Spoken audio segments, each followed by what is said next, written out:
இருதயத்தில் சுத்தமுள்ளவர்கள் பாக்கியவான்கள், அவர்கள் தேவனை தரிசிப்பார்கள். சமாதானம் பண்ணுகிறவர்கள் பாக்கியவான்கள், அவர்கள் தேவனுடைய புத்திரர் எனப்படுவார்கள். அல்லேலூயா. இது எல்லா குணாதிசயமும் ஒரு கிறிஸ்தவர்களுக்கு இருக்க வேண்டும். இந்த குணாதிசயம் இருந்தாதான் இயேசுவை நாம் பிரதிபலிக்க முடியும் என்று சொல்லி ஆண்டவர் நம்ம மேல் எதிர்பார்க்கிறார். அல்லேலூயா. இது ஆள் மனசில் இருக்கணும். இது எங்கே இருக்கணும்? ஆள் மனசில், அல்லது நம்ம இருதயத்தில், நம்ம மனசில், நம்ம சிந்தனையில் இந்த குணாதிசயம் இருந்தால் தான் உலகத்தில் நாம் எப்படி வாழ வேண்டும் என்று சொல்லி ஆண்டவர் எழுதி வைத்திருக்கிறார். உலகத்தில் நாம் கீழே சொல்ல போகிற அடுத்து இந்த மெசேஜில் பேசுகிற வார்த்தைகளை நீங்கள் கவனிச்சிங்கன்னு சொன்னால், இந்த குணாதிசயம் ஆள் மனசில் இருந்தால் தான் வெளியில் நம்ம என்ன பண்ண முடியும்? பிரதிபலிக்க முடியும். அதுக்கு அடையாளமாய் ஆண்டவர் 2 முக்கியமான ஒரு விஷயத்தை நமக்கு சொல்லுகிறார். மத்தேயு எழுதின சுவிசேஷம் 5ஆம் அதிகாரம் 13வது வசனம். நீங்கள் பூமிக்கு உப்பாய் இருக்கிறீர்கள். உப்பானது சாரமற்று போனால் எதனால் சாரமாக்கப்படும்? ஆமென். உலகத்தில் என்ன சமையல் பண்ணாலும், உலகம் முழுவதும் சமைச்சாலும், அது சைனாக்கார சமைச்சாலும், ஆப்பிரிக்கார சமைச்சாலும், ஏசியன்கார சமைச்சாலும், என்ன இல்லாமல் சமைக்க முடியாது? உப்பு இல்லாமல். அப்போ இந்த உலகம் கிறிஸ்தவர்கள் இருக்கிற வரைக்கும் தான் இந்த உலகம். அதை நீங்கள் ஞாபகம் வச்சுக்கணும். அதான் ஆண்டவர் சொல்கிறார். என்னது? நாம் இருந்தால் மட்டும்தான் இந்த உலகம் இயங்கும். சபை எடுத்துக்கொள்ளப்பட்ட பின்பு, நாம் பரலோகம் போன பின்பு இந்த உலகம் இருக்காது. ஆமென். அப்போ கிறிஸ்தவர்களாகிய நாம் உலகத்துக்கு உப்பா இருக்க வேண்டும் என்று சொல்றாரு. உப்பு கெட்டு போகுமா? அநேகத்தை கெடாம காக்கிறது எது? உப்பு, இல்லையா? உப்பு கெட்டு போகாது. உப்பு அநேகத்தை என்ன பண்ணும்? காப்பாற்றணும். கிறிஸ்துவர்களாகிய நாம் கெட்டு போகக்கூடாது. அவ்வளோ சீக்கிரம் நம்மளை கெட்டு போக்க முடியாது. ரட்சிக்கப்பட்டதுனால நாம் அநேகருக்கு என்னவா இருக்கணும்? பாதுகாப்பு அரணாக இருக்கணும். அநேகர் கெட்டு போகாமல் இருக்கிறதுக்கு நாம் காரணமாக இருக்க வேண்டும். அல்லேலூயா. ஆமென். நாம் நினைச்சா நிச்சயமாக ஒரு 5 பேர்த்தை என்ன பண்ண முடியும்? தவறான வழியிலிருந்து திருப்பி கொண்டு வர முடியும். அப்போ உப்பு சாரமற்று போனால் அது எதனால் சாரமாக்கப்படும்? இப்போ என்ன டேஸ்ட் மாறினாலும் உப்பை போட்டு சரிப்படுத்தலாம். உப்பை எதை வச்சு சரிப்படுத்த முடியும்? உப்பு ரொம்ப அதிகமாகிடுச்சுன்னா எதாவது சரிப்படுத்த முடியுமா? அவ்வளோ சீக்கிரம். கிறிஸ்துவனுக்கு யாரும் ஆலோசனை சொல்ல வேண்டிய அவசியம் இல்லை. கிறிஸ்துவனை யாரும் சரி பண்ணுவதற்கு முயற்சி பண்ணுறதுக்கு இந்த உலகத்தில் யாருக்கும் தகுதி இல்லை. என்னதில்லை? உப்புத்தன்மை நீக்குவதற்கு எந்த பொருளுக்கு தகுதி இல்லையோ, அதே போல உங்களை நீ சரியில்லை, நீ மாறுன்னு சொல்கிறதுக்கு நம்ம இருக்கக்கூடாது. அப்படி சொல்லுவதற்கு மற்றவங்களுக்கு எந்த தகுதியும் இல்லை. அப்போ முதல்ல உப்பு. 2வது வசனம் வாசிங்க, 14-15. நீங்கள் உலகத்துக்கு வெளிச்சமாக இருக்கிறீர்கள். மலை மேல் இருக்கிற பட்டணம். ஆமென். ஒரு கிறிஸ்தவர்கள் எப்படி இருக்கணும்? வெளிச்சம் உள்ளவங்களா இருக்கணும். முதலாவது உப்பு, 2வது வெளிச்சம். 10 நாள் உலகம் ஃபுல்லாக சூரியன் வராட்டி என்ன ஆகும்? யோசித்து பாருங்க. சூரியன் வராமல் போனால் என்ன ஆகும்? ஆண்டவர் சொன்னார், இனி உனக்கு சந்திரனும் சூரியனும் தேவையில்லை, நானே உனக்கு நித்திய வெளிச்சமாக இருப்பேன். ஆமென். நம்ம தான் அதை பிரகாசிக்க முடியும். சூரியன் இல்லாத ஒரு வெளிச்சத்தை ஆண்டவர் கொடுக்க முடியும். அது உங்களுக்கு எனக்கு மட்டும்தான், வேற யாருக்கும் இல்லை. இந்த 2 விஷயம் நீங்கள் மறக்கக்கூடாது. மேலே சொல்லப்பட்ட ஆவியில் எளிமை, இல்லையா? ஆவியில் எளிமை. அடுத்து துயரப்படுகிறது. அடுத்து சாந்த குணம், இருதயத்தில் சுத்தம், இரக்கம் உள்ளது. இதெல்லாம் பிறப்பிலே இருக்கிறது போல இருக்கணும். இது இருந்துச்சுன்னு சொன்னால் நீ மறக்கக்கூடாது. நீ உப்பு, நீ வெளிச்சம். அப்போ நீ உப்பாக இருந்து வெளிச்சமாக இருந்து அடுத்தவங்களுக்கு நீ எப்படி இருக்கணும்னு சொன்னால், அதே மத்தேயு எழுதின சுவிசேஷம் 21-26 வரைக்கும் வாசிங்க. கொலை செய்யாதிருப்பாயாக என்பதும் நியாய தீர்ப்புக்கு ஏதுவா இருப்பான் என்பதும், கொலை செய்கிறவன் நியாய தீர்ப்புக்கு ஏதுவா இருப்பான் என்றும் பூர்வத்தாருக்கு உரைக்கப்பட்டது என்று கேள்விப்பட்டிருக்கிறீர்கள். பூர்வத்தாருக்கு உரைக்கப்பட்டது என்று கேள்விப்பட்டிருக்கிறீர்கள். கேள்விப்பட்டிருக்கிறீர்கள். நான் உங்களுக்கு சொல்லுகிறேன், நான் உங்களுக்கு சொல்லுகிறேன், தன் சகோதரனை நியாயம் இல்லாமல் கோபித்துக் கொள்பவன், தன் சகோதரனை நியாயம் இல்லாமல் கோபித்துக் கொள்கிறவன் நியாய தீர்ப்புக்கு ஏதுவாய் இருப்பான். நியாய தீர்ப்புக்கு ஏதுவாய் இருப்பான். ஆண்டவர் சொல்றாரு, முதல்ல ஆண்டவர் எழுதி வச்சிருந்தாரு, கொலை செய்கிறது தான், ஒருத்தரை கொன்னதான் கொலை. ஆனால் இப்போ இல்லை, காரணம் இல்லாமல் நீங்கள் யாரையாச்சும் கோவிச்சிங்கன்னா அதுக்கு பேர் என்னது? ஒருத்தர் மேலே கோபம்னா என்ன இருக்கணும்? ஒரு காரணம் இருக்கணும். காரணம் இல்லாமல் உடைய சகோதரன், சபைக்கு வரவன் தான் முதல்ல சகோதரர், ரத்த சகோதரி செகண்டு, ரத்த சகோதரன் செகண்டு. சபைக்கு வர சகோதரன் சகோதரியை என்ன பண்ணக்கூடாது? காரணம் இல்லாமல் கோபித்து கொள்ள கூடாது. அடுத்து வாசிங்க. தன் சகோதரனை வீணன் என்று சொல்லுகிறவனும் ஆலோசனை சங்க தீர்ப்புக்கு ஏதுவாய் இருப்பான். மூடனே என்று சொல்லுகிறவன் எரி நரகத்துக்கு ஏதுவாய் இருப்பான். ஆகையால் நீ பலிபீடத்தினிடத்தில் உன் காணிக்கையை செலுத்த வந்து உன் பேரில் உன் சகோதரனுக்கு குறை உண்டென்று அங்கே நினைவு கூறுவாயாகில், உன் பேரில் உன் சகோதரனுக்கு குறை என்று நீ கண்டு அங்கேதானே பலிபீடத்தின் முன் உன் காணிக்கையை வைத்து விட்டு போய் முன்பு உன் சகோதரனோடு சேர்ந்து ஒப்புரலாகி பின்பு வந்து உன் காணிக்கையை செலுத்து. அப்பா, பின்பு வந்து உன் காணிக்கையை செலுத்து. எத்தனை பேர் பண்ண முடியும்? பாஸ்டர், ஒருத்தனை பகைச்சா பரவாயில்ல, ஊரெல்லாம் பகைச்சு வச்சிருக்கோம். என்னது? யாராச்சும் ஒரு நல்ல சைல்ட்ஹுட் ஃப்ரெண்டு, இன்னும் எனக்கு ஃப்ரெண்டாக இருக்குன்னு சொல்லுங்க பார்க்கலாம். டிஸ்பியூட் இல்லாத ஒரு ஃப்ரெண்டு இருக்கா சிஸ்டர்? நீங்கள் சொல்கிறதெல்லாம் கேட்டிருப்பாங்க, ஆமாம் சாமி போட்டிருப்பாங்க. எஸ் யாராச்சும் ஒருத்தர் உங்களை ஏதாவது சொல்லியிருந்தா, அவன் நல்ல ஃப்ரெண்டு இல்லை, நல்ல சகோதரன் இல்லை, நல்ல சொந்தக்காரங்க இல்லை. அப்போ யாவரோடும் என்னவா இருக்கணும்? யாவரோடும் சமாதானமாக இருக்கணும். எல்லாரையும் பகைக்கணுங்கிற எண்ணத்தில் என்ன பண்ணக்கூடாது? எப்போதும் அவங்க மன்னிப்பு கேட்டால் மன்னிப்பு கொடு. லூக்கா எழுதின சுவிசேஷம் 17ஆம் அதிகாரம் 2வது வசனம் வாசிங்க. லூக்கா எழுதின சுவிசேஷம் 17ஆம் அதிகாரம் 2வது வசனம். அவன்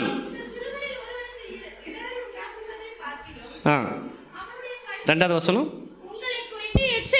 உங்களை குறித்து எச்சரிக்கையாயிருங்கள். உன் சகோதரன் உனக்கு விரோதமாய் குற்றம் செய்தால், உன் சகோதரன், கிறிஸ்துவர்களாகிய நம்ம நல்லா நோட் பண்ணிக்கங்க, உன் சகோதரன் உனக்கு விரோதமாய் குற்றம் செய்தால் அவனை கடிந்து கொள். அவனை நீங்க என்ன பண்ணணும்? தப்பு பண்ணா சொல்லணும், இது தப்பு, இது பண்ணாத, இது ராங் அப்படின்னு நம்ம சொல்லணும். அடுத்து, அவன் மனஸ்தாபப்பட்டால், அந்த சகோதரன் மனஸ்தாபப்பட்டால் அவனுக்கு மன்னிப்பாயாக, அவனுக்கு நீ மன்னிக்கும். அவன் ஒரு நாளில் 7 தரம் உனக்கு விரோதமாய் குற்றம் செய்து 7 டைம் உனக்கு விரோதமாய் குற்றம் செய்து 7 தரமும் உன்னிடத்தில் வந்து நான் மனஸ்தாபப்படுகிறேன் என்று சொன்னால் அவனுக்கு மன்னிப்பாயாக என்றார். இல்லையா? யாராச்சும் தப்பு பண்ண நீங்கள் என்ன பண்ணலாம்? இது தப்புன்னு சொல்லலாம். Keep silent. அவங்களுக்கு விரோதமாக பேசாதீங்க, அவங்களுக்கு விரோதமாக சண்டைக்கு போக வேண்டாம், அவங்களுக்கு எந்த கேடு பண்ண வேண்டாம். அந்த செஞ்ச தப்பை அவங்க உணர்ந்து வந்து மனஸ்தாபப்பட்டு நான் பண்ணது தப்பு தான் சொன்னால் நீ ஏற்றுக்கொள்ள வேண்டாம். ஏற்றுக்கொள்ளக்கூடாதுங்கிறதுக்கு இங்கே நியமம் இல்லை. அவன் 1000 மன்னிப்பு கேட்டால் நான் ஏற்றுக்கொள்ள மாட்டேன்னு சொல்கிறதுக்கு we don't have rights. அல்லேலூயா. நமக்கு அந்த அதிகாரம் இல்லை. உங்களை ஒரு குற்றமாக சொல்லிட்டாங்கன்னு சொன்னால் நீங்கள் தான் போய் என்ன பண்ணணும்? அந்த குற்றத்தை அவங்க ஓப்பனாக சொல்லிட்டா, ஒரு உங்கள் சகோதரனோ சகோதரியோ நீ இது இப்படி பண்ணிட்ட அப்படின்னு சொன்னால் கிறிஸ்துவர்களாகிய நாம் அதுக்கு விளக்கம் கொடுக்கறதுக்கு தயாராக இருக்கணும். விளக்கத்தை அவங்க ஏற்றுக்கொள்ளாட்டியும், ஒருவேளை நான் என்னுடைய தப்பாகவே நான் என்ன பண்ணுறத எடுத்துக்கிறேன், ஒருவேளை என்னை மன்னிச்சிருன்னு சொல்வதற்கு நான் உண்மை உள்ளவங்களாக இருக்கணும். அல்லேலூயா. ஒருவேளை நம்மக்கிட்ட தப்பே இல்லாலும் நம்ம மன்னிப்பு கேட்குறதுல எந்த தப்பும் ஏன்னா பைபிள் சொல்லுது யாவரோடும் நீ சமாதானமாக இருக்க வேண்டும். அல்லேலூயா. அப்போ வேதம் சொல்லுகிற ஒரு விஷயம் மன்னிக்க வேண்டும். அல்லேலூயா. அடுத்த வசனம் வாசிங்க, 5ஆம் அதிகாரம் 33 37 வரைக்கும் வாசிங்க. மத்தேயு 5:33-37 வரைக்கும். அன்றியும் பொய் ஆணையிடாமல் உன் ஆணைகளை கர்த்தர் முன்னிலையாய் செலுத்துவாயாக என்று பூர்வத்தாருக்கு உரைக்கப்பட்டது என்று சொல்லியிருப்பாங்க. நான் உங்களுக்கு சொல்லுகிறேன் பரிசேதம் சத்தியம் பண்ண வேண்டாம், வானத்தின் பேரில் சத்தியம் பண்ண வேண்டாம், வானத்தின் பேரிலும் சத்தியம் பண்ண வேண்டாம், அது தேவனுடைய சிங்காசனம், பூமியின் பேரிலும் சத்தியம் பண்ண வேண்டாம், பூமியின் மேலும் சத்தியம் பண்ண வேண்டாம், அது அவருடைய பாதபடி, எருசலேமின் பேரிலும் சத்தியம் பண்ண வேண்டாம், எருசலேமின் பேரிலும் சத்தியம் பண்ண வேண்டாம், அது மகாராஜாவினுடைய நகரம், அது மகாராஜாவுடைய நகரம், உன் சிரசின் பேரிலும் சத்தியம் பண்ண வேண்டாம், உன் சிரசின் மேலும் சத்தியம் பண்ண வேண்டாம், அதன் ஒரு மயிரையாவது வெண்மையாக்கவோ கருப்பாக்கவோ கூடாது, உள்ளதென்றும் இல்லதென்றும் சொல்லுங்கள், இதற்கு மிஞ்சினது தீமையினால் உண்டாயிருக்கும். ஆமென். முதல்ல சத்தியம் என்ன பண்ணாதீங்க. சத்தியம் நிறைய பேருக்கு ஃபேக்டை சொல்றதுக்கே கஷ்டம். என்னது கவனிங்க, என்னது நடந்த சம்பவத்தை அப்படியே சொல்றதுல சங்கடம். எங்க பொய் வருது?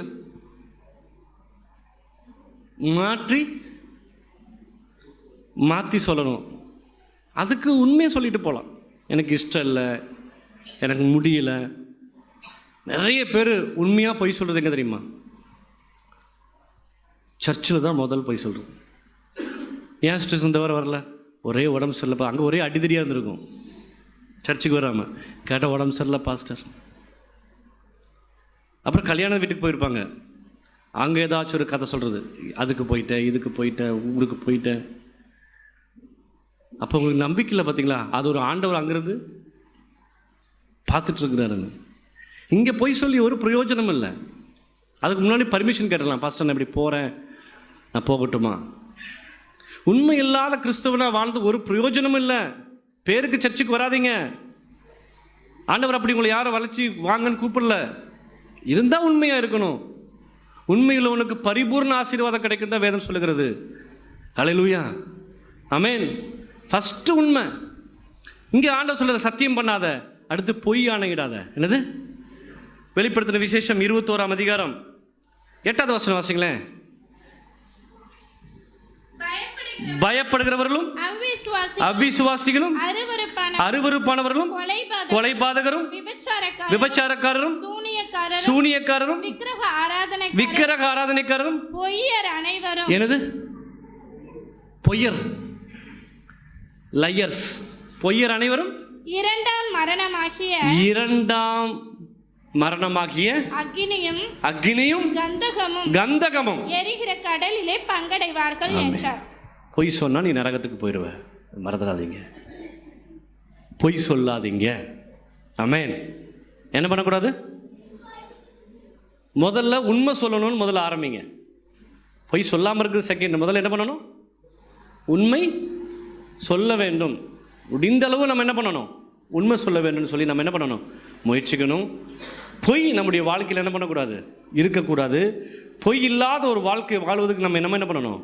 ஒப்பு கொடுக்கணும். அடுத்த வசனம் வாசிங்க, 38 48 வரைக்கும் வாசிங்களேன்.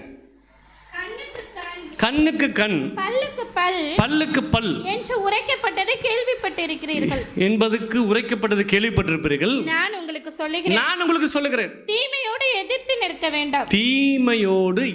நிற்க வேண்டாம். ஒருவன் உன்னை வலது கன்னத்தில் அறைந்தால் அவனுக்கு மறு கன்னத்தையும் திருப்பி கொடு. ஏதாச்சும் வீட்டில் இப்படி நடக்குதா சொல்லுங்க.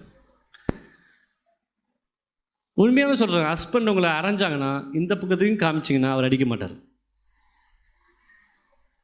இங்கே என்ன நடக்குது? ஒன்று கை வருது, இல்லாட்டி பாத்ரூம் கிச்சனுக்கு ஓடி போய் கத்தி, இல்லாட்டி கரண்டி எடுத்துகிட்டு வந்தீங்கன்னா இந்த பக்கம் என்ன ஆகும்? எக்ஸ்ட்ரா 2 விழுகும். முதல்ல ப்ராக்டிஸ் பண்ண வேண்டியது எங்க? சத்திய வெளி உலகத்தில் யார் எதுக்கு ஆண்டவர் இதெல்லாம் ப்ராக்டிஸ் பண்ணுறாரு? நீ இன்னும் செத்துட்டியா, இன்னும் உயிரோடு இருக்கேன்னு செக் பண்ணுறதுக்கு தான். ஞானஸ்தானத்திலேயே இவங்களெல்லாம் அடக்கம் பண்ணியாச்சு, இன்னும் உயிரோடு இருக்காங்களா செத்துட்டாங்களான்னு செக் பண்ணுறதுக்கு என்ன பண்ணுறாரு ஆண்டவர்? அப்பப்போ சொல்லுங்க, அப்பப்போ ஒரு கன்னத்தில் அறைந்தால் வாசிங்க, மறு கன்னத்தையும் திருப்பி கொடு. உன்னோடு வழக்காடி உன் வஸ்திரத்தை எடுத்துக்கொள்ள வேண்டும் என்று இருக்கிறவனுக்கு.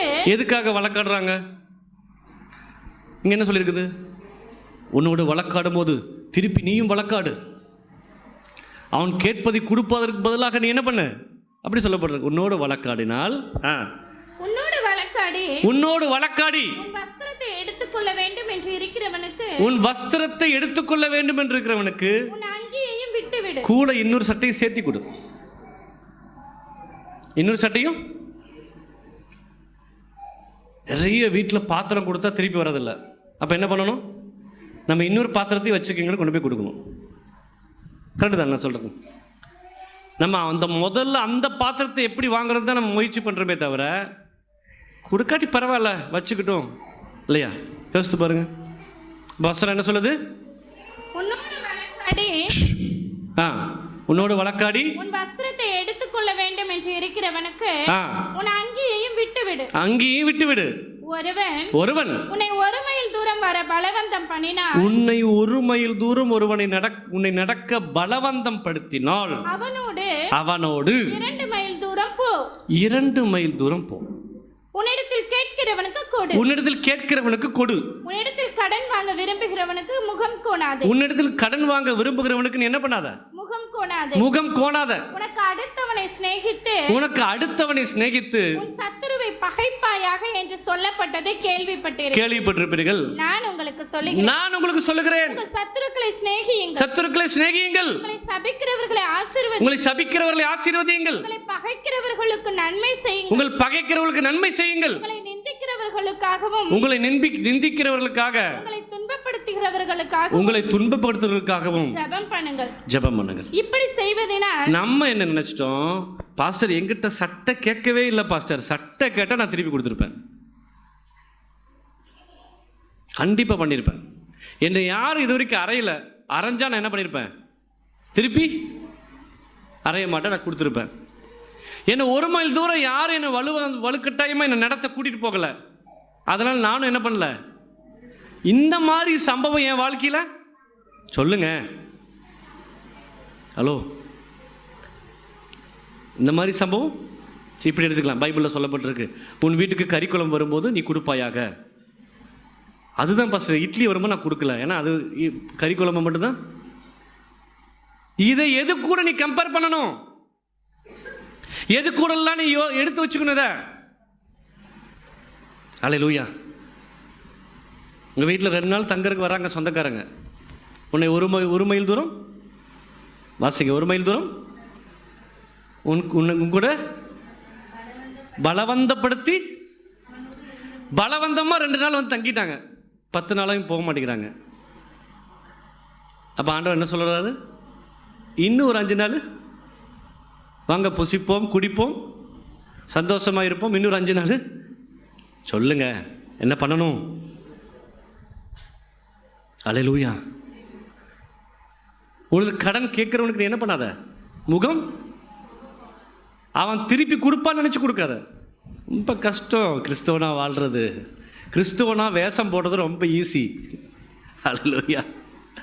கிறிஸ்தவனா சொல்லுங்க, கிறிஸ்தவனா வேஷம் போடுறது ரொம்ப ஈஸி, கிறிஸ்தவனா வாழ்கிறது தான் கஷ்டம். நான் என்ன சொல்கிறேன், அட்லீஸ்ட் செயல்படுறதுக்காச்சும் கொஞ்சம் முயற்சி பண்ணணும். அதுக்கு ஆப்போசிட்டாக இருக்கக்கூடாது. இந்த வசனத்துக்கு நம்ம என்னவா இருக்கக்கூடாது? விரோதமாக இருக்கக்கூடாது.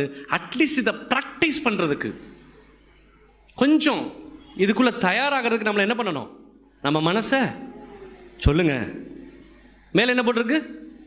கல்லுக்கு கல் உதாசி வாசிங்க. என்று உரைக்கப்பட்டதை கேள்விப்பட்டிருக்கிறேன். நான் உங்களுக்கு சொல்லுகிறேன், தீமையோடு எதிர்த்து நிற்க வேண்டாம்.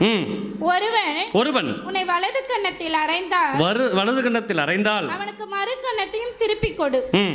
உன்னோடு வழக்காடி உன் வஸ்திரத்தை எடுத்துக்கொள்ள வேண்டும் என்று இருக்கிறவனுக்கு. அடுத்த வசனம் வாசிங்க. 6:1-4 வரைக்கும் வாசிங்க.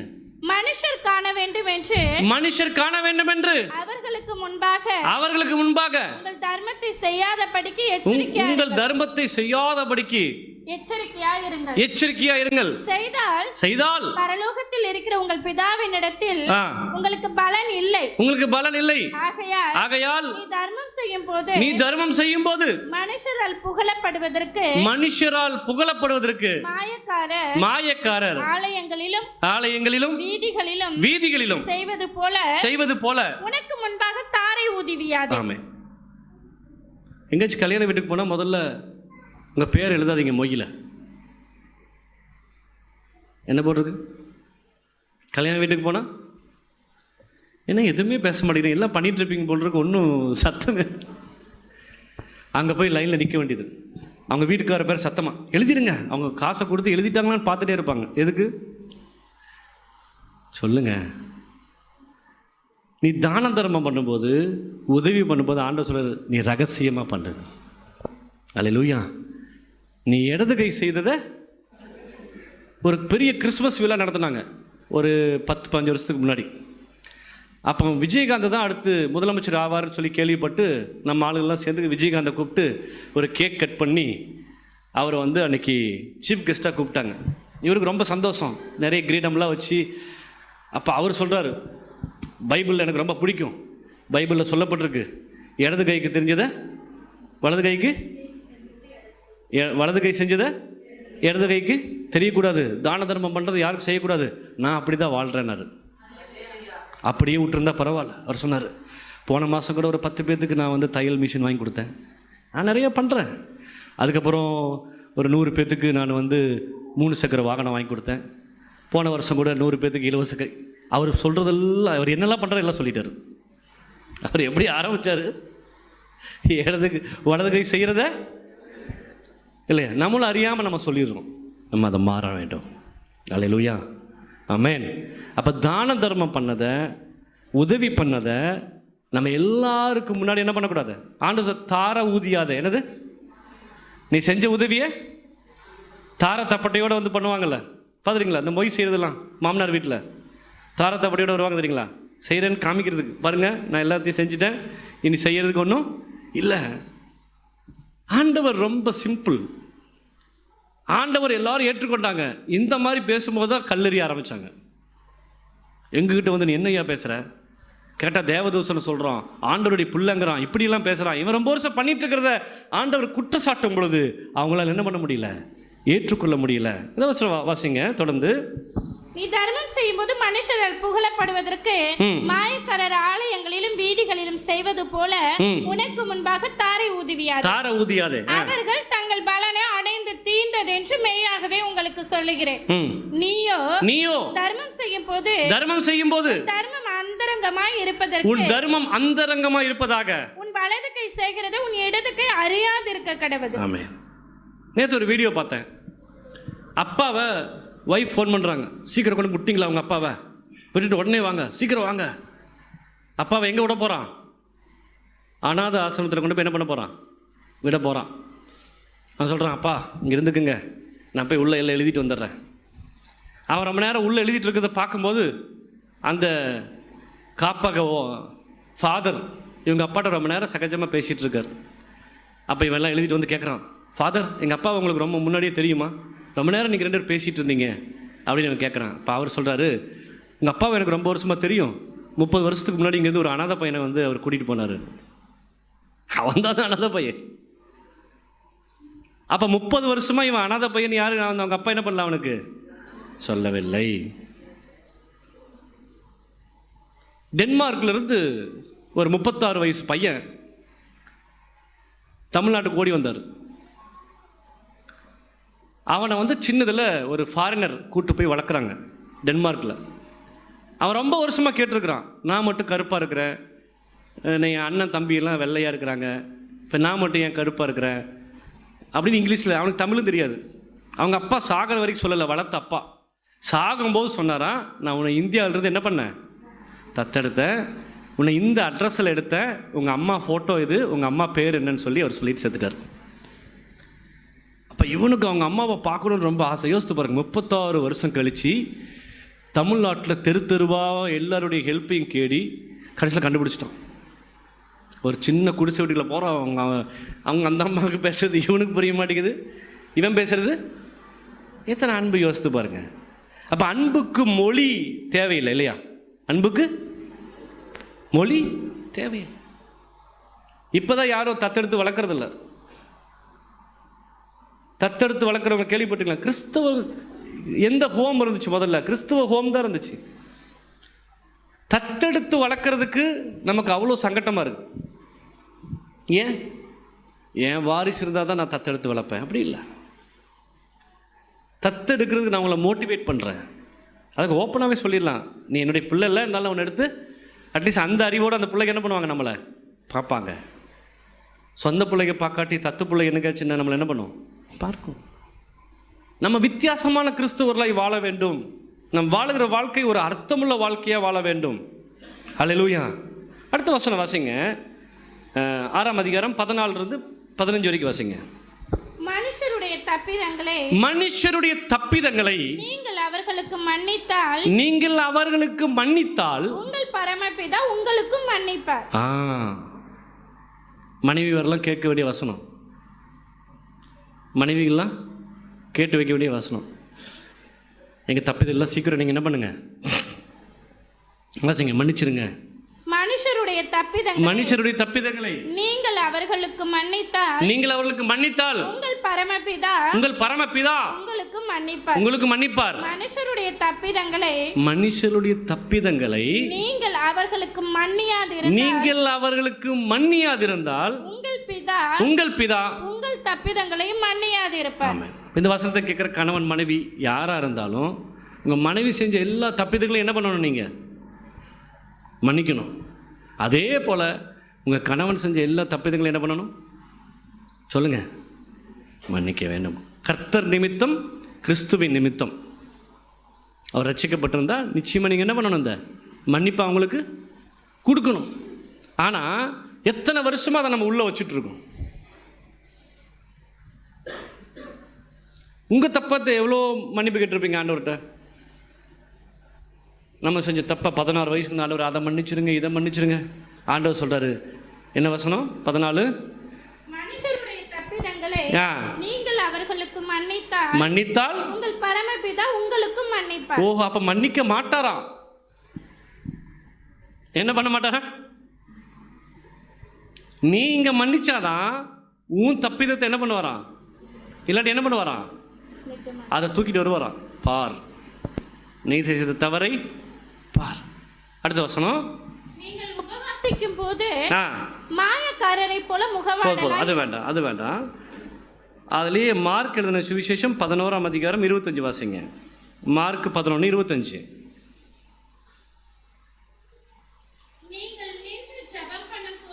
நீங்கள் நின்று ஜெபம் பண்ணும்போது ஒருவன் பேரில் உங்களுக்கு யாதொரு குறை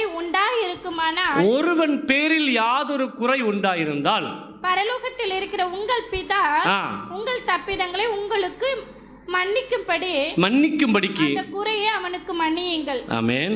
நீங்கள் மன்னியாதிருப்பீர்களானால் பரலோகத்தில் இருக்கிற உங்கள் பிதாவும் உங்கள் தப்பிதங்களை மன்னியாதிருப்பார் என்றார். ஆமென்.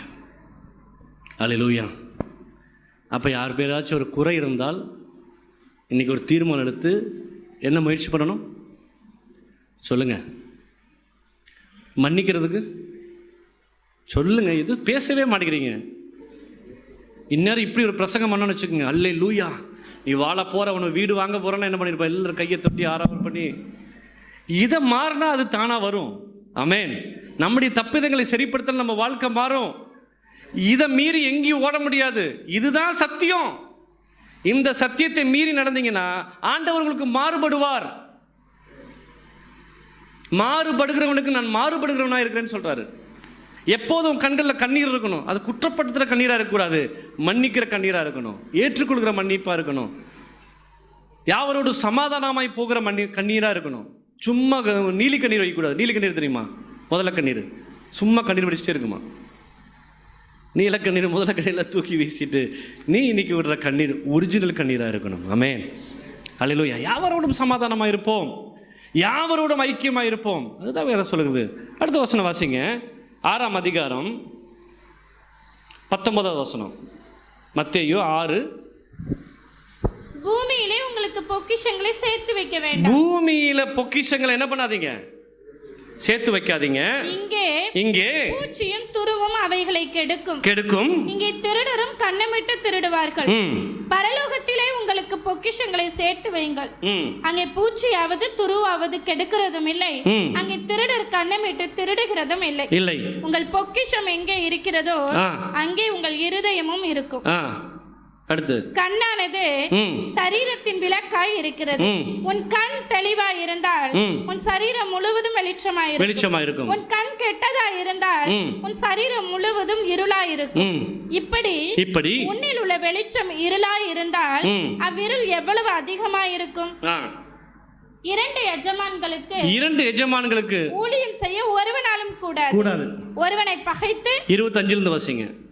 ஆகையால் எண்ணத்தை உண்போம் எண்ணத்தை குடிப்போம். ஒரு கிறிஸ்துவன் இந்த வார்த்தை கேள்விப்பட்டிருக்கீங்களா? அளவலாதி. அது அர்த்தம் தெரியுமா? என்னது அளவலாதினா?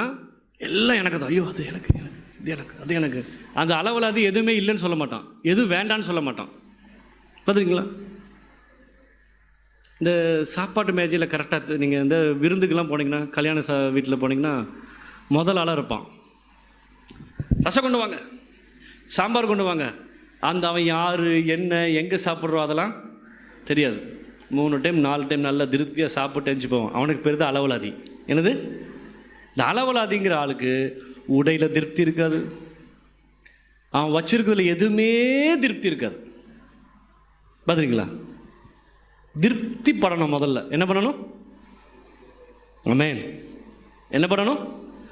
திருப்தி பண்ணணும். நம்ம அடுத்த வருஷம் 1ஆம் தேதியிலிருந்து இல்லாட்டி எல்லா ஞாயிற்றுக்கிழமையும் ஒரு ஃபோட்டோ எடுப்போம் சர்ச்சுக்கு வரவங்கள. இந்த ஜனவரி போட்ட ட்ரெஸ்ஸை அந்த வருஷத்தில் 12 மாதம் அவங்க போட்டிருக்காங்களான்னு செக் பண்ணுவோம். அப்படி இருந்தும் இந்த லேடிஸுக்கு கண்ணாசை போகாது.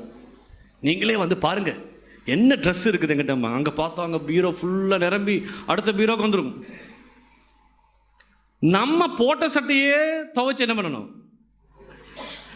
ஆனால் நம்ம ஒரு சட்டை வாங்கினா ரொம்ப சேட் ஆகிடுவாங்க. பாருங்கள், உங்களுக்கு மட்டும் 2 சட்டை வாங்கியிருக்கீங்க, உங்களுக்கு மட்டும் யோசித்து பாருங்களேன். அதுக்காக வாங்கி கொடுக்க வேணான்னு சொல்லலை. தயவுசெய்து அந்த பழைய துணியை தூக்கி வீசினா சந்தோஷமாக இருக்கும். கொஞ்சம் இடமாச்சு காலியாகும்ல. இடத்தையும் அடைச்சிட்டு நிசா சிஸ்டர் பார்த்தீங்கன்னா 20 வருஷத்துக்கு முன்னாடி அவங்க அப்பா கொடுத்த ட்ரெஸ்ஸும் இருக்குது எங்கள் வீட்டில். அதை கேட்டால் கொஞ்சம் ஞாபகார்த்தமாக வச்சுருக்காங்களாம். சொல்லியிருக்க ஒரு நாள் எல்லாம் எடுத்து எல்லாம் கிளியர் பண்ணணும்னு சொல்லியிருக்கிறேன். இல்லை ஜோஃபினாக்கு சேர்த்து வச்சுருக்காங்களான்னு தெரியல. எல்லாரும் வீட்லேயும் இதே கதை. எத்தனை ட்ரெஸ் வச்சுருக்கீங்க? ஒரு ட்ரெஸ்ஸு போட்டால் 6 மாதம் கழிச்சு தான். வருஷத்துக்கு வரதே ஒரு 3 கல்யாணம் 4 கல்யாணம் தான். அதுக்கு வச்சுருக்குது 25 பட்டு சேலை. அந்த பட்டு சேலையை இனி எத்தனை வருஷம் யூஸ் பண்ணுவாங்கன்னு தெரியாது. ஆனால் அந்த பட்டு சேலை மட்டும் போட்டதே தான் போடுவாங்க. விற்றா ஒரு 1000 ரூபாய்க்கு கிடைக்கும். 30,000 ரூபாய்க்கு ஒரு பொருள் வாங்கி வச்சோம். புது ஃப்ரிட்ஜ் வாங்கினா கூட கூலிக்காக குடிக்கலாம். யோசித்து பாருங்கள். பொக்கிஷத்தை என்ன பண்ணாதீங்க? சேர்த்து வைக்காது. காஸ்ட்லியான ட்ரெஸ்ஸு வாங்கி யூஸ் பண்ணாதீங்க. சிம்பிளிசிட்டியாக இருங்க. ஒரு கிறிஸ்தவனுக்கு நம்ம அடுத்தவங்களுக்கு என்னவா இருக்கணும் சொல்லுங்கள்? முன் உதாரணமாக இருக்கணும். அல்லேலூயா. ரோமர் எழுதின நிருபம் 12ஆம் அதிகாரம் 9வது வசனம். உங்கள் அன்பு மாயமற்றதாக இருப்பதாக, தீமையை வெறுத்து நன்மையை பற்றி கொண்டிருங்கள். சகோதர சிநேகத்தில் ஒருவர் மேல் ஒருவர் பட்சமாயிருங்கள். கனம் பண்ணுகிறதிலே ஒருவருக்கு ஒருவர் முந்திக் கொள்ளுங்கள். அசதியாயிராமல் ஜாக்கிரதையாயிருங்கள். ஆவியிலே அனலாயிருங்கள். கர்த்தருக்கு ஊழியம் செய்யுங்கள், நம்பிக்கையிலே சந்தோஷமாயிருங்கள், உபத்திரவத்திலே பொறுமையாயிருங்கள், ஜெபத்திலே உறுதியாய் தரித்திருங்கள், பரிசுத்தவான்களுடைய குறைவிலே அவர்களுக்கு உதவி செய்யுங்கள், அந்நியரை உபசரிக்க நாடுங்கள், உங்களை துன்பப்படுத்துகிறவர்களை ஆசீர்வதியுங்கள், சபியாதிருங்கள், சந்தோஷப்படுங்களுடனே சந்தோஷப்படுங்கள், அழுகிறவர்களுடனே அழுகுங்கள், ஏக சிந்தையுள்ளவர்களாக இருங்கள், மேட்டிமையானவைகளை சிந்தியாமல் தாழ்மையானவர்களுக்கு இணங்குங்கள், உங்களையே புத்திமான்கள் என்று எண்ணாதிருங்கள், ஒருவனுக்கும் தீமைக்கு தீமை செய்யாதிருங்கள், எல்லா மனுஷருக்கு முன்பாக யோக்கியமானது செய்ய நாடுங்கள், கூடுமானால் உங்களால் ஆன மட்டும் எல்லா மனுஷரோடும் சமாதானமாயிருங்கள். பிரியமானவர்களே, பழி வாங்குதல் எனக்குரியது, நானே பதில் செய்வேன் என்று கர்த்தர் சொல்லுகிறார் என்று எழுதியிருக்கிறபடியினால் நீங்கள் பழி வாங்காமல் கோபாக்கனைக்கு இடம் கொடுங்கள். அன்றியும் உன் சத்துரு பசியாயிருந்தால் அவனுக்கு போஜனம் கொடு, அவன் தாகமாயிருந்தால் அவனுக்கு பானம் கொடு. நீ இப்படி செய்வதனால் நீ தீமையினால் வெல்லப்படாமல். ஆமென். இதெல்லாம் அடிக்கடி படிக்கணும். பைபிள் படிக்காதுடைய விளைவு தான். வீட்டில் போய் மத்தேயு எழுதின சுவிசேஷம் மலை பிரசங்கம் 5ஆம் அதிகாரத்திலிருந்து 8ஆம் அதிகாரம் வரைக்கும் ஃபுல்லாக படிங்க. இந்த ரோமர் 12ஆம் அதிகாரம் ஃபுல்லாக படிங்க. ஆண்டவர் உங்ககிட்ட என்ன சொல்ல வராரு முதல்ல கேளுங்க. வீட்டில் பண்ணுற மாதிரியே சர்ச்சில் பண்ணாதீங்க, சர்ச்சில் பண்ணுற மாதிரியே ஆண்டவருக்கு பண்ணாதீங்க. என்ன தெரியுமா? கேட்காத மாதிரி இருக்காதீங்க. ஒருத்தர் சொன்னால் கேட்டாதான் அதுக்கு பதில் சொல்லணும். கேட்கவே விடாமல் என்ன சொல்ல வரங்கிறதை பார்க்காம லப லபன்னு நீங்கள் பேசிகிட்டே இருந்தீங்கன்னா அதே மாதிரி இங்கே வந்து அல்லேலூயா அல்லேலூயா ஆண்டவரே துதிக்கிறோம் போற்றுகிறோம் ஓ அப்படின்னு மையப்படுத்து ஆவியில் நிறைஞ்சி இங்கே சொல்கிறத கேட்காத மாதிரி இருந்துட்டு வீட்லேயும் போய் படிக்காமல் கேட்டால் நீங்கள் கிறிஸ்டியன், ஐயோ நாங்கள் கிறிஸ்டியன், ஐயோ அந்த ஆட்கள்லாம் எங்களுக்கு ஆகாது, அதெல்லாம் நாங்கள் இப்படி இது பண்ண மாட்டோம். வெளிப்பிரகாரமான கிறிஸ்தவனாய் வேஷம் போடாதீங்க. நீ கிறிஸ்தவனாக இருந்தால் இந்த வசனத்தின்படி நீ வாழ வேண்டும். அல்லேலூயா. கிறிஸ்தவனாக இருந்தால் நீ தாழ்மை உள்ளவனாக இருக்க வேண்டும். கிறிஸ்தவனாக இருந்தால் நீ இணக்கம் உள்ளவனாக இருக்க வேண்டும். கிறிஸ்தவனாக இருந்தால் நீ முதல்ல நல்ல மனுஷனை மேலாக ஆவிக்குரியவனாக என்ன பண்ண முடியும்னால வாழ முடியும். ஆண்டவர் எங்கேயுமே சொல்லப்படலை நீ எனக்கு நல்ல ஆராதனை பண்ணின அதனால் உனக்கு பரலோகத்துக்கு விடுறேன்னு எங்கேயும் சொல்லலை. நீ இவ்வளோ காணிக்க கொடுத்த அதனால் உன்னை ஏற்றுக்கிறேன்னு சொல்லலை. ஆண்டவர் சொல்கிற என் சித்தம் செய்தவனே, என் பிதாவின் சித்தம் செய்தவனே பரலோகத்துக்குள்ளே போக முடியும். நீங்கள் நல்லா ஆராதனை பண்ணலாம், நல்ல தெள்ள தெளிவாக நீங்கள் வந்து சங்கீதம் வாசிக்கலாம், காணிக்க பாட்டு நல்லா பாடலாம், எல்லாத்துலேயும் பர்ஃபெக்டாக இருக்கலாம். அது 1%. 99% நீ சாட்சி உள்ளவங்களாக இருக்க வேண்டும். உங்களை யாரும் குறை சொல்லிடக்கூடாது. உங்கள் குணாதிசயம் கேள்விக்குறியாக இருக்கக்கூடாது. என்ன குணாதிசயம்ங்க?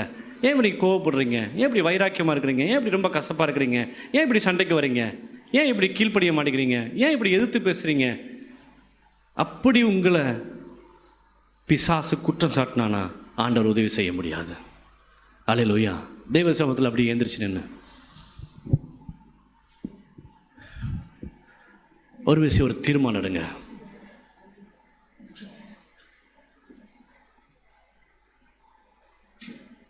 தன்னிலை உணர்ந்தவர்களாய் மாறுங்க.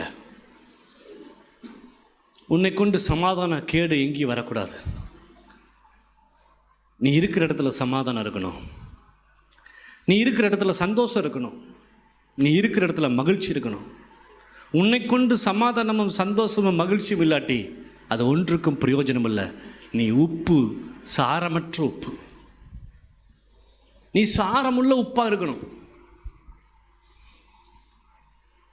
உனக்குள்ள பெருமை இருக்கக்கூடாது. தான் தாங்கிற அந்த குணாதிசயம் இருக்கக்கூடாது.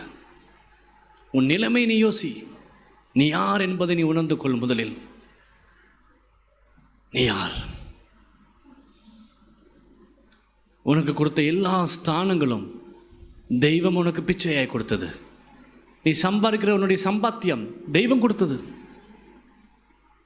உன்னுடைய திருமண வாழ்க்கை தெய்வம் கொடுத்தது. நீ வாழுகிற நல்ல வாழ்க்கை ஆண்டவர் கொடுத்தது. அதை உன் கையாலே உடைத்து போடாதே. புத்தியுள்ள ஸ்திரீ தன் வீட்டை கட்டுகிறாள். புத்தி இல்லாத ஸ்திரீ தன் கையினாலே அதை உடைத்து போடுவாள் என்று வேதம் சொல்லுகிறது.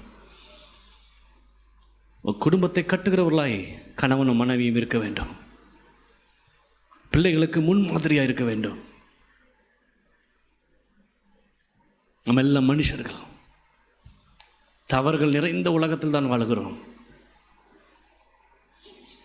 ஒரு வைராக்கியம் உள்ள, ஒரு சாட்சி உள்ள ஒரு வாழ்க்கை வாழ்வதற்கு நம்மை ஒப்பு கொடுப்போமா? தெய்வ சமூகத்தில் நம்ம அர்ப்பணிப்போம்.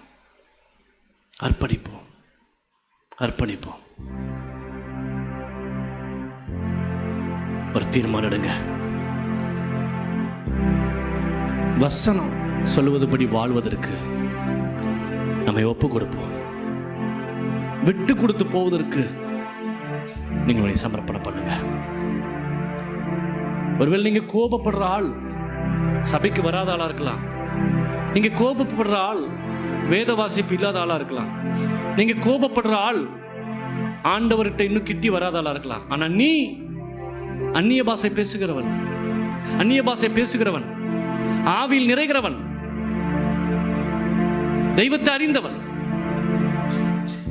நீ உன்னை ஒப்பு கொடுக்க வேண்டும், உன்னை விட்டு கொடுக்க வேண்டும்.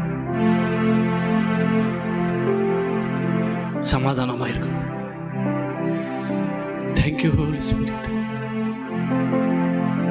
உங்களை ஒப்பு கொடுங்க. இந்த குணாதிசயத்தோட நீங்க முன்கொண்டு போகாத.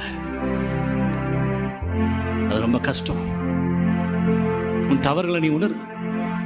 நீ பேசின வார்த்தைகளை நினைத்துப்பார். காயப்படுத்தின வார்த்தைகளை நினைத்துப்பார். எரிஞ்சு விழுந்த வார்த்தைகளை, சகோதரனே சகோதரியே, ஆனானாலும் பெண்ணானாலும் வார்த்தையினால் காயப்படுத்தாதே. முன்கோபத்தை எடுத்து தூக்கி போடு. ஏன் உனக்கு முன்கோபம் வருது? எங்கிருந்து தெரிந்து கொண்டாய்? தெய்வம் மனிதனுக்கு கோபத்தை கொடுக்கவில்லை. நீ கோபப்பட்டால் இது பிசாசுடைய போராட்டம். முன்கோபம் அதிலும் கேடு. உனக்குள்ள சாந்தம் வரட்டும். உனக்குள்ள தெய்வீக சமாதானம் இறங்கி வரட்டும். தெய்வீக சுவாபம் இறங்கி வரட்டும். ஏன் எல்லாரையும் நீ பகைக்கிறாய்? ஏன் எல்லாராலையும் நீ பகைக்கப்படுகிறாய்? ஒப்புக்கொடு. கண்ணீரோட ஒரு சமூகத்துக்கு, ஆண்டவரே என்னால முடியலப்பா, என்ன அறியாம நான் கோவப்படுறேன். நிறைய ஃப்ரஸ்ட்ரேஷன் இருக்கு. சின்னதுல இருந்து தாங்க முடியாத நிறைய துரோகங்களும் ஏமாற்றம் என் வாழ்க்கையில் இருக்குப்பா. சொந்த குடும்பம் என்ன சிநேகிக்கல, என்னை விரோதிச்சாங்க. ஒருவேளை அந்த கோபத்தை எடுத்து போடு. அதை வச்சுட்டு நடந்தீன்னா அது அடுத்தவங்களுக்கு கேடாய் முடியும். உன் மனைவிக்கோ கணவனுக்கோ அது கேடாய் முடியும். உன்னை ஒப்புக்கொடு. கெட்ட வார்த்தையினால் நீ காயப்படுத்தாதே. தடித்த வார்த்தைகளை பிரயோகித்து காயப்படுத்தாதே. உன்னை ஒப்புக்கொடு.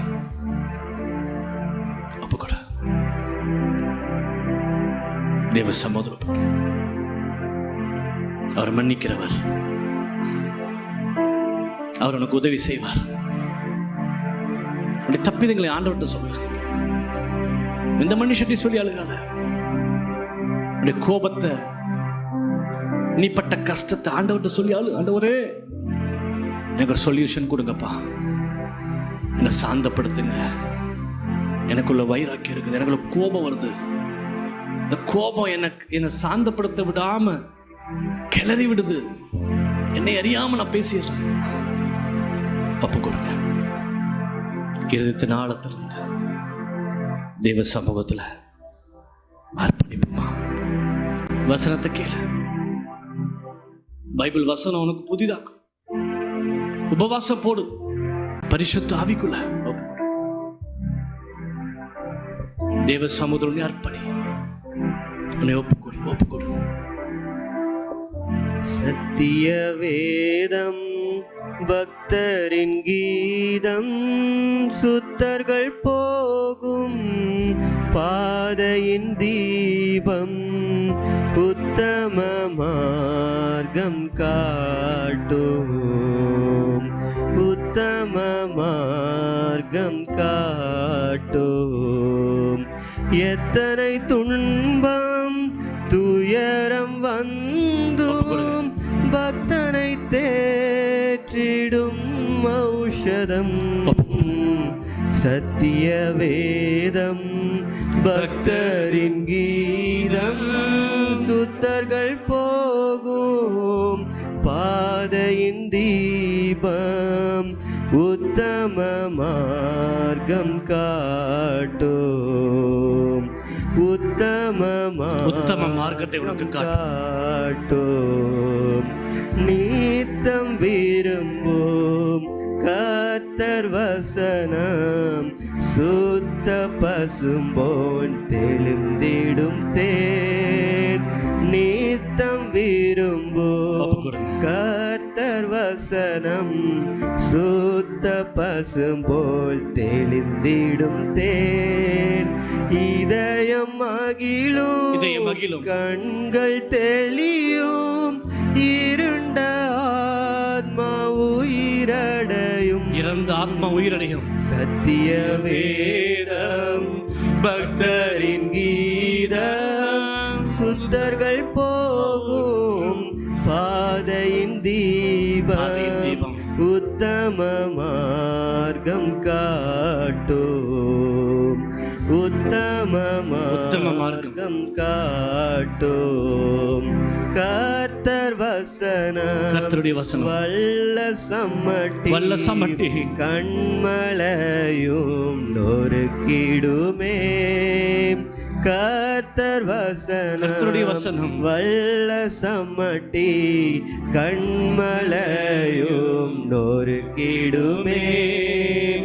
இதய நினைவை வகையாருக்கும், இருபுறமும் கருக்குள்ளதே.